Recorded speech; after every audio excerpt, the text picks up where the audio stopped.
Hai teman-teman, how are you? I hope you are always fine and ready to continue the lesson again.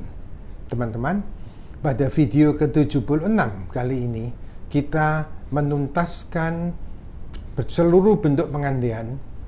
Berarti yang keempat ini, bukan teman-teman. Namanya adalah open condition. Tapi jangan dimasukkan type 4 ya. Nanti orang bilang, ini Pak Yongki ngajari bentuk pengandaian type 4. Ya diketawain, tidak ada teman-teman type 4. Yang ada cuma type 1, type 2, type 3. Nah, yang keempat ini memang tidak banyak yang tahu teman-teman. Ya, namanya adalah open condition. Maksudnya apa? Kalimat bersyarat tanpa syarat. Loh, gimana sih? Loh, selama ini kita belajar kan ada syaratnya.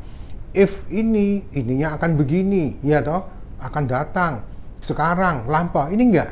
Ini hanya kita mengatakan apa adanya. Atau sesuatu yang biasanya terjadi secara alami. Jadi kalau ini begini, ini akan. Enggak. Meskipun tidak ada akan. Pasti terjadi secara alami demikian. Gimana modelnya ya? Nah, nanti kita lihat di video ke-76 ini yang kita sebut open condition, tapi sekali lagi jangan bilang type 4 ya teman-teman. Tapi pengandaian mengatakan apa adanya ya. Jadi bukan if-nya tetap pakai if ya, tapi mengatakan sesuatu yang secara alami pasti terjadi demikian. Semoga Yongki English School ini akan memberi inspirasi ke teman-teman dari yang dulu tidak tahu sekarang menjadi tahu. Nah, untuk itu jangan lupa untuk selalu subscribe, aktifkan lonceng, like, share ke teman-teman lain jika dirasa perlu, dan bisa memberi masukan atau bertanya lagi ke bagian komen. Okay? Well, my friends, please get ready. We will talk about open condition. Video ke-76. Nah, ini tetap conditional sentence ya, yaitu kalimat bersyarat. Oh, jadi pakai if. Oh ya, selalu pengandaian selalu pakai if ya. Cuman kali ini sekali lagi teman-teman namanya bukan type 4 ya, tapi open condition. Jangan menyebut ini type 4 loh teman-teman ya. Nanti orang bingung karena nggak ada type 4 itu. Oh, jadi ada 4 ya. Yang utama 3, yang satu ini adalah sebagai tambahan dari bentuk pengandaian. Jadi totalnya ada 4. Jadi kalau ada orang mengatakan tenses itu sudah 20, bukan teman-teman. Yang betul tenses tetap 16, seperti yang pernah saya jelaskan di bagian tenses yang lalu. Nah, yang 4 itu bentuk pengandaian. Tapi kan pakai rumusnya tenses. Loh, semua kita bicara juga pakai rumusnya tenses kan, ya. Nah, open condition. Jadi ada 4 teman-teman ya. Nah, kita lihat open condition ini. Nah, walaupun nomor 4, tapi bukan type 4 loh teman-teman ya. Jadi ini Pak Yongki ngajari type 4. Bukan teman-teman, bukan gitu. Tapi apa boleh kita nyebut type 4? Jangan teman-teman ya, jangan. Tetap namanya, walaupun ini keempat, tapi namanya open condition. Yaitu apa? Persyaratan open tahu terbuka kan ya. Nah, cuman kalau kita bilang persyaratan terbuka tuh gimana modelnya ya? Nah, lebih baik persyaratan tanpa syarat. Nah, jadi apa? Terbuka kan? Tidak ada syarat gini, syaratnya gitu, tidak ada. Persyaratan tanpa syarat atau mengatakan apa adanya. Ya, jadi bukan mungkin gini, mungkin gitu, berlawanan dengan kenyataan. Tidak. Kita cuma mengatakan apa adanya saja. Ya, mengatakan nih, kita lihat ini ya. Nah, jadi bentuk ini, open condition ini hanya digunakan untuk mengatakan apa adanya tanpa mengandai-andaikan ya, ini tanpa mengandai-andaikan, dan hanya digunakan sebagai percakapan dengan orang kedua saja, atau ya dengan orang kedua itu kan pasti mengatakan apa adanya ya, atau mengatakan apa yang secara alami pasti terjadi demikian ya. Jadi mau tidak mau pasti terjadi begitu. Nah, kita lihat rumusnya. Ini mudah teman-teman. Rumusnya kedua-duanya, baik kalimat yang memakai if maupun kalimat yang kedua, dalam bentuk simple present tense. Gampang ya, simple present tense pakai verb 1 ya. Jangan lupa khusus it harus nambah ses kalau ada verbnya. Kalau nggak ada verbnya, jangan lupa to be-nya wujudnya am, is, are plus no verb.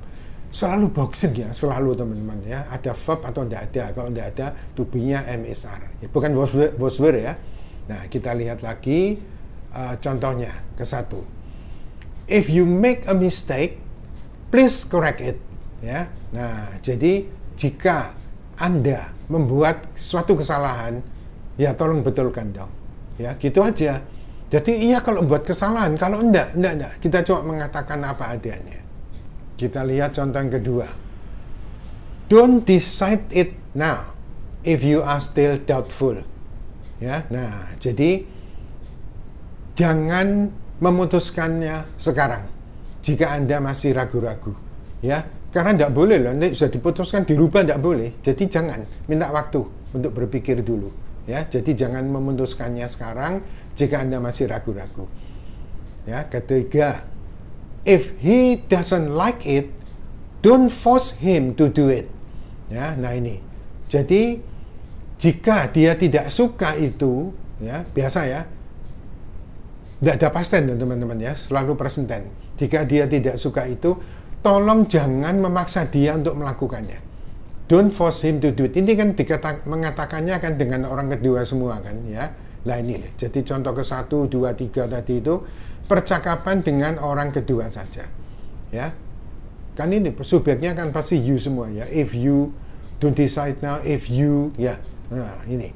If he doesn't, nah kalau dia tidak suka, ini kenapa kok don't? Karena ini bentuk perintah subjeknya pasti you teman-teman. Mestinya itu you don't force him gitu ya, percakapan dengan orang kedua. Nah, yang keempat, if we put water in a freezer, it becomes ice.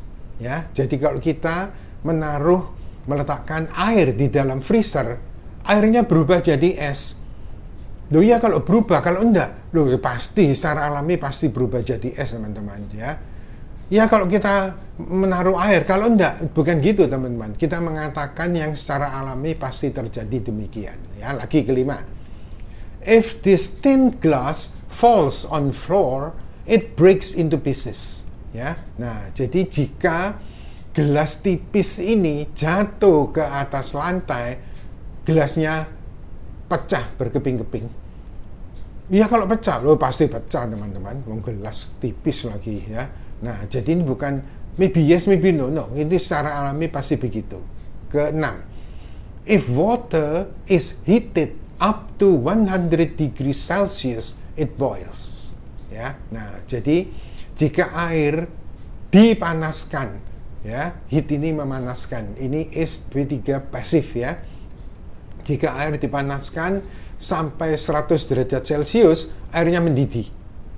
Loh iya kalau mendidih, kalau enggak, lo pasti, ini secara alami. Nah kita lihat ya. Nah yang contoh ke 4, 5, 6 ini secara alami pasti terjadi demikian. Ya kalau yang 1, 2, 3 tadi kan percakapan dengan orang kedua, mengatakan apa adanya.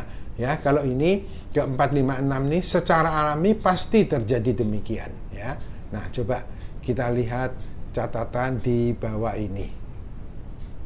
Nah, kita lihat catatan ini untuk open condition, ya, yaitu kalimat persyaratan tanpa syarat atau mengatakan apa adanya atau yang secara alami terjadi demikian.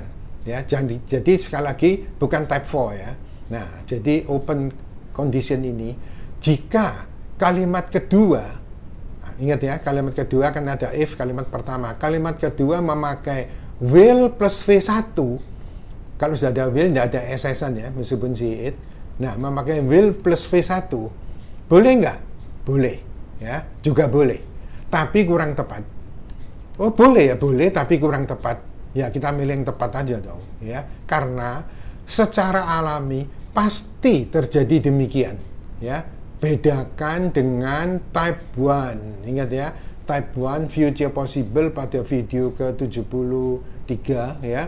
Nah ini yang masih merupakan kemungkinan saja, yaitu mungkin iya dan mungkin juga tidak. Itu pengandaian type 1 yang future possible ya, maybe yes, maybe no dulu ya. Nah coba saya beri contoh lagi.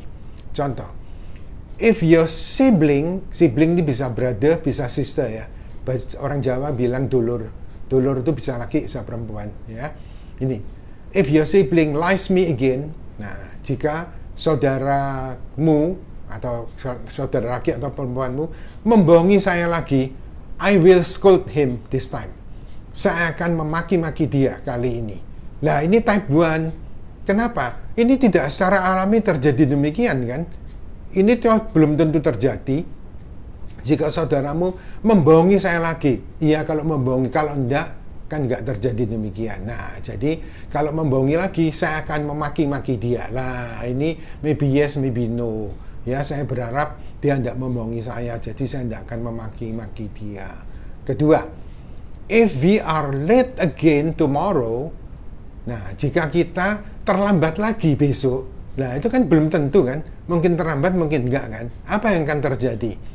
We will be left by our friends for sure. Ya, kita akan ditinggal, pasif ya, will be V3.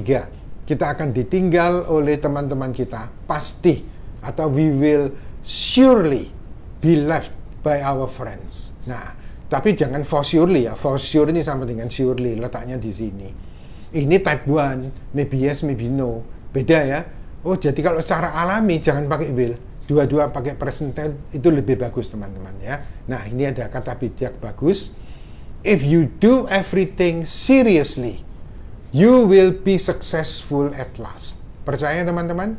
Ya, jika Anda melakukan atau berbuat, mengerjakan segala sesuatu dengan sungguh-sungguh, Anda akan berhasil pada akhirnya. Oh, ini type 1 ya? Betul. Ini kan tidak secara alami terjadi kan? Apakah Anda melakukan segala sesuatu dengan serius? Belum tentu kan?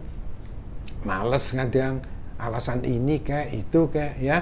Nah, cuman ini type 1. Jika Anda mengerjakan segala sesuatu dengan sungguh-sungguh, Anda akan berhasil pada akhirnya. Walaupun beberapa kali gagal. Tapi kalau kita tidak berhenti, kita berusaha terus, ya, seperti kata peribahasa, berkali-kali gagal, ulangi lagi dan cari akal. Nah, ini Anda akan berhasil pada akhirnya. Ini type 1, karena tidak secara alami terjadi, ya. Maybe yes, maybe no. Duh, apa kalau mengerjakan sesuatu dengan sungguh pasti berhasil? Logikanya begitu. Tapi gagal ya mungkin, makanya jangan berhenti. Ya, kalau Anda tidak berhenti, Anda akan berhasil pada akhirnya. Oke? Nah, teman-teman, dengan selesainya video ke-76 ini, tuntas sudah pokok pembicaraan kita, pokok bahasan kita tentang bentuk pengandian. Nah, berikutnya ini apa? Nah, teman-teman, karena bentuk pengandian termasuk agak sulit. Terus terang, kalau di sekolah, itu banyak anak-anak didik kita, para pelajar yang jeblok, alias nilainya jelek. Apalagi kalau ulangannya, latihannya itu cuma diberi type 1, disuruh nulis ulang type 2, type 3. Atau diberi type 2, disuruh nulis ulang type 1, type 3. Atau diberi kalimat menggunakan type 3, disuruh menulis type 1, type 2. Itu masih gampang. Kalau kita hafal rumusnya tinggal ngubah-ngubah aja kan. Lah, yang sulit ini gini, kalau gurunya memberi kenyataannya demikian, coba kamu tuliskan bentuk pengandiannya. Oh, gitu ya. Iya, kenyataannya dia tidak ada waktu. Nah, jadi dia tidak mengerjakan itu. Itu kenyataannya. Coba tuliskan bentuk pengandiannya. Lah, di sini banyak yang jeblok, teman-teman. Atau gurunya memberi bentuk pengandian. Bentuk pengandiannya ini. Seandainya dia ada waktu, dia akan pergi dengan kita. Coba dituliskan bentuk kenyataannya. Nah, untuk ini type 1 tidak dipakai teman-teman ya. Cuma kita pakai type 2 dan type 3 yang pasti berlawanan dengan kenyataannya. Nah, untuk lebih tahu pastinya nanti kita bahas, saya beri kunci-kuncinya. Kalau kenyataannya begini, pengandiannya pasti begini. Kalau pengandiannya begini, faktanya pasti begini. Ada kunci-kuncinya teman-teman. Nah, untuk itu teman-teman akan saya berikan juga latihannya sekali, jadi tuntas sudah. Jadi lain kali tidak ada lagi bentuk pengandian itu sulit, tidak, semua mudah. Ingat teman-teman, I have ever told you, everything is easy if you understand. Remember? Nah teman-teman, I think it's enough for now. It's time to say goodbye and we will meet again in the next videos. We will talk about the exercise of bentuk pengandian and kenyataan. Okay? Well, don't forget, we will meet again in the next videos. It's time to say goodbye. Thank you for watching and learning or studying from Yonggi English School. Goodbye and see you again.